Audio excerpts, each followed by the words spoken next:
The emergence of Mr. Peter Obi into the political space should teach the political class a bitter lesson, and forever it will. That you don't leave the governance space empty. You don't do elections and go to Dubai and come back after 4 years to contest. You don't use propaganda instead of leadership and quality service to the people when they demand for it. The APC used propaganda to remove Jonathan from office in 2015. Till today, the APC is doing propaganda. They forgot that they have become the party in power. They continue to fight as though they are in opposition. Look at APC today.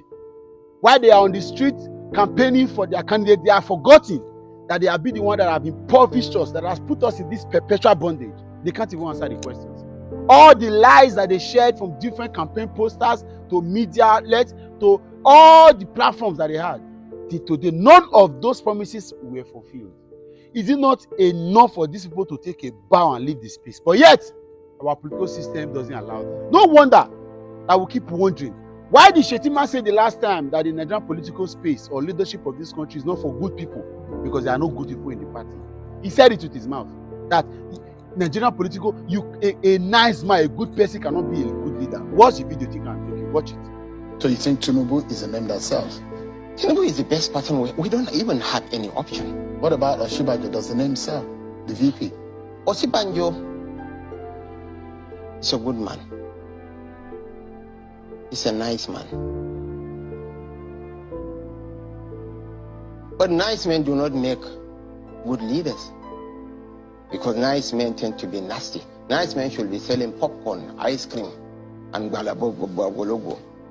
But he's a very decent person. I can't doubt that, and he's my personal friend, and I would rather not comment on his person, but he's a very decent man. That I can tell you. Did you see the video? He said it. That's the current running mate or the vice presidential candidate of the APC. He said Osibanjo cannot be president. He's not a good leader because good people. So who are the people that they continue to harbor in the political space of this country? And that's why they can never accept that anybody is good. Have you not heard them say that Peter Obi is not a messiah? Because to them, nobody is good in this system. And that's why if you check our political space, it has been crowded a lot of good people that were once good. Did you ever read of Festus Kenyamu and Dino Melayi? Good men, so to speak, in their life. Fighting for social rights, standing for the betterment of people in school and even in the society. Quality representation in social cases. Standing to ensure that Nigerian rights were upheld in various levels. Today, they go into the political space, they were rubbished. So that's why they can never believe that there's anybody good. And look at what they want to do. Why they are criticizing us that you don't have structure. They are trying to deflate the progress of this particular structure. And that's why I'm laughing. You should have seen the video, or you should have heard of the story, of a young man who is in Delta State, who has been mobilizing support for the obedient movement. PDP's government under Senator Okowa went to hand him over an appointment to be SA on youth mobilization. Suddenly, because he has been able to mobilize young people in Delta State, especially from his local government and even beyond Nisoko, of how they should ensure that we sack all these bad people and engage a more viable representation in Aso Villa. Okowa rushed to give him. That is it. So the biggest weapon of the political class is impoverishment, poverty. Muhammadu Buhari just left Imo State a couple of days ago. Did you see the video of hired campaigners and supporters that were not being given? Well, this is the video. We have seen the video. This is the video of them. This live video. They are not, you see, money. Nothing is being done without money. And that's how they have kept us in bondage. They ensure that our mouths are closed, we cannot feed. So when they bring small money, we rush at it and we forsake it.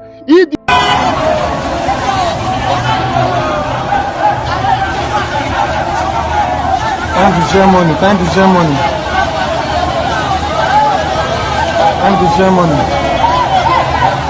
Oh, Nigerians, wow. Well.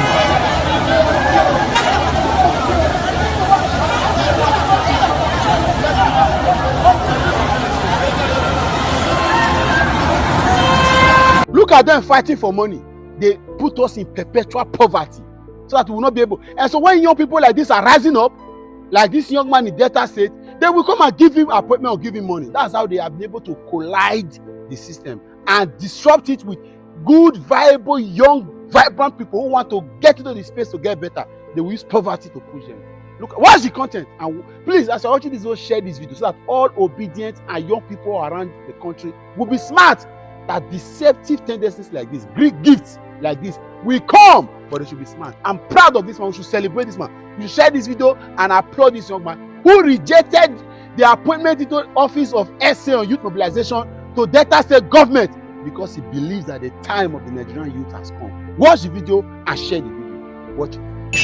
The move by Senator Ifeanyi Okowa to halt the spread of the obedient movement in Delta State has hit the rocks, as Josiah Omenuoma, an arrowhead of the movement in the state, formally turns down the offer of appointment to serve as a special assistant to the governor on youth mobilization. In an exclusive interview with Inside the Niger Delta, Mr. Omenuoma said he declined to accept the appointment, which came at a time he was seriously committed to other engagements. Shortly after Josiah Omenuoma, convener of the obedient movement in Isoko land, led other youths on a sensitization rally across Isoko communities in Delta State, he was on the 22nd of July 2022 offered an appointment to serve as special assistant on youth mobilization to Governor Ifeanyi Okowa. For a university graduate without gainful employment and steady source of income, the appointment held great economic prospects for Mr. Omenuoma. However, he had to turn down the offer because it came at the wrong time. I have committed myself and engaged myself to the obedient movement strongly, and I saw it as a conflict of interest. I cannot be an appointee of the government where the governor is running mate to Atiku, and I'm supporting Peter Obi, and I'm strongly obedient. So I can't, I must choose a path, because if I will be campaigning as an aide to the government of the governor for Peter Obi, it will conflict my duty as an SA, if that will complete the duty of the SA to the governor on youth mobilization. So it was a difficult decision to take. It was heavy. It was an issue between a fight between my conscience. It was an issue between my stand, what I believe. The move, I think, is for a better, I believe strongly it's for a better Nigeria. In a letter addressed to the governor through secretary to the Delta State government, Mr. Omenuoma politely turned down the offer of appointment. The Isoko youth, who is grateful to the Delta State government for considering him fit for political appointment, says his final decision came after several days of introspection. Between the 22nd of July to the 2nd of August, the deliberation was much for me. Different advice, different persons calling in. Particularly on that day that appointment was given, it was a celebration from most persons. Congratulations on social media, on Facebook, when it was posted on Facebook.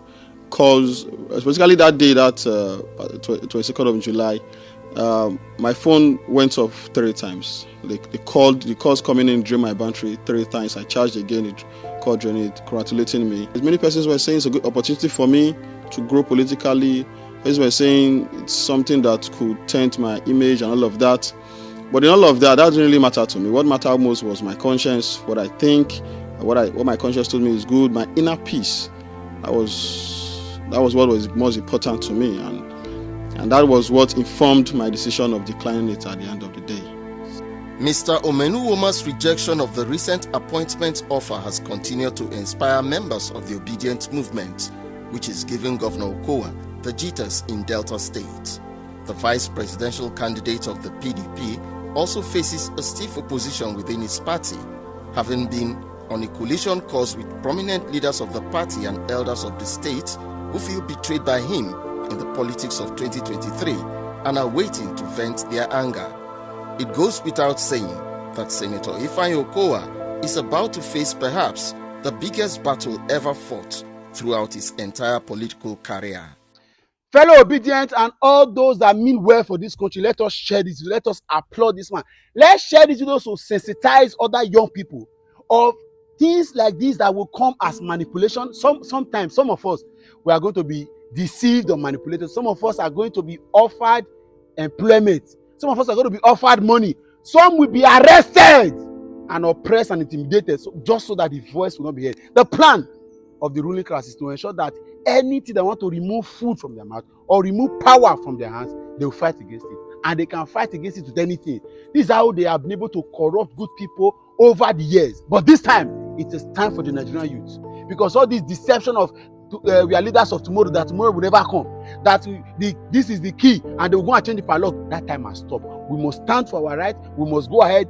Come February 2023, we will elect a new president by the God's grace, inshallah, and then it will be the end of this nonsense in this country. Share this video, let it go viral, let it go around, and shame on Okowa and Delta State government. I'm coming for you. Shame on you. Get out.